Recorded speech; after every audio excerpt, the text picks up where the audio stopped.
US President Donald Trump has issued a sharp warning to Britain over its warming ties with China, calling any move to deepen business cooperation very dangerous. Trump's remarks come just as UK Prime Minister Keir Starmer visits China, the first British leader to do so since 2018, arguing that London needs a more sophisticated relationship with Beijing amid rising global tensions and economic uncertainty. Let's listen to US President Donald Trump.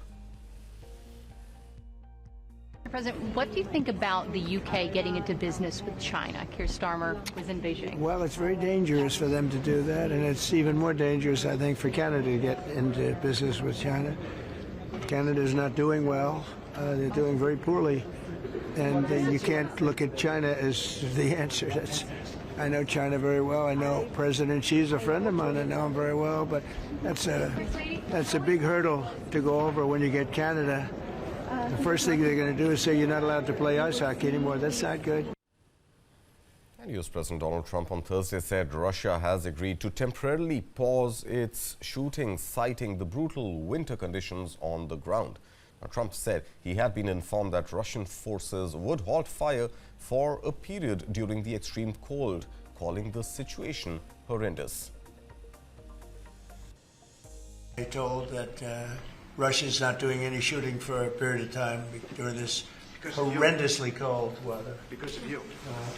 So we asked President Putin if they could stop the shooting for a week. They're being hit with proportionately the kind of cold that we're being hit. It's much colder in Ukraine to start off with, but it's really cold now, and he agreed to do that. We appreciated that very much.